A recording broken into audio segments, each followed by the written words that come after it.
Sibeli, Oi. nós sempre aprendemos lá na LEC os pilares, né, de um programa, e os pilares, volume de pilares, né, quantidade de pilares, de 10 anos para cá, eles não mudam tanto. Muda o jeito de fazer, né?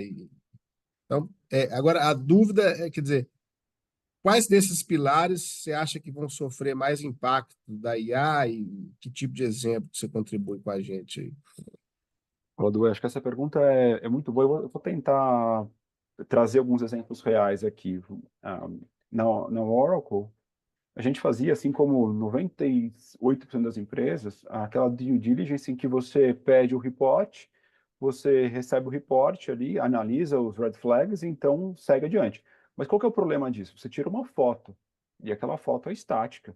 Isso não reflete, primeiro, nenhum dado histórico e muito menos tem uma continuidade. Então, o que que a gente entendendo isso, entendendo como os dados como parte importante e mandatória de uma avaliação de risco constante, nós desenvolvemos uma aplicação, não está à venda, então não é um pitch de vendas, fiquem tranquilos, mas eu vou explicar rapidamente como é que funciona.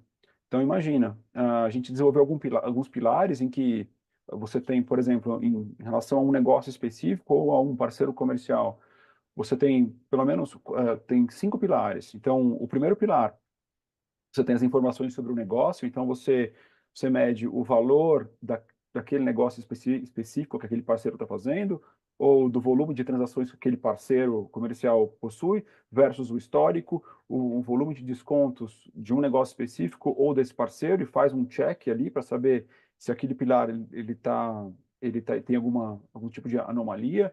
Num segundo pilar, a gente analisa o ambiente que aquele negócio foi celebrado, se dentro do Brasil, na Bolívia, na Costa Rica, nos Estados Unidos, e aí dependendo disso, por exemplo, você utiliza o CPI como um dos pontos de atenção daquele pilar, ou seja, quanto maior o CPI, ah, menor o risco daquela transação em relação ao ambiente de negócios.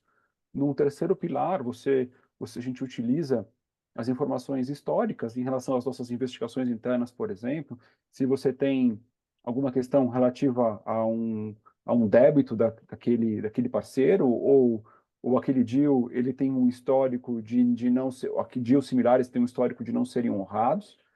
Num quarto pilar, a gente cruza todas as informações, vê se não tem algum tipo de anomalia. Por exemplo, vou imaginar que o negócio foi celebrado num sábado e é uma entidade de governo, não que exista alguma coisa de errado by default, mas chama atenção, ou 2 minutos antes do fechamento do seu trimestre fiscal, chama atenção. E um quinto ponto, lá a gente volta naquela fotografia estática lá, enquanto que a gente tira uma foto de que se existe algum tipo de mídia negativa em relação ao cliente, né? Então, você pega esses 5 pilares, você cruza as informações e você tem uma nota. Essa nota vai dizer ali, dentro do parâmetros que você desenvolveu, se faz sentido você tomar algum tipo de ação adicional, por exemplo, uma revisão através de advogados externos, um exemplo, ou se aquele parceiro, aquele negócio, ele estaria já pré-aprovado. Isso ajuda a gente a tomar decisões mais rápidas, isso ajuda ao negócio ser envolvido diretamente com as questões de compliance, avalia, inclusive, o ROI daquele negócio versus as informações históricas e permite decisões muito mais acertadas e ajustadas. Então, de forma geral, o que eu falei aqui foi de due diligence, mas a gente pode usar esse mesmo racional para gerenciamento de riscos. Se a gente for falar em treinamento, por exemplo, se você tiver uma base, aplica um teste, por exemplo, nos seus funcionários.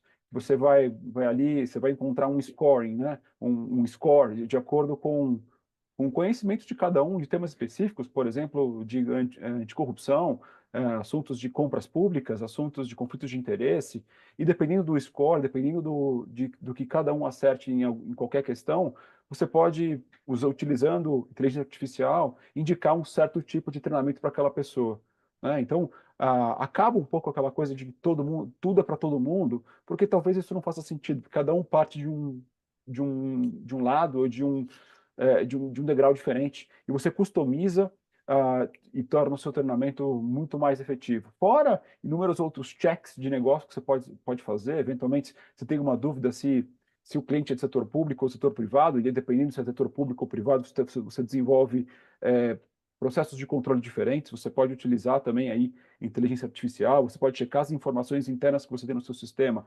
versus as informações publicadas de uma RFP, por exemplo, de um setor público, e checar se as informações internas estão de acordo ou não. Enfim, alguns usos muito práticos e alguns deles muito fáceis de serem implementados.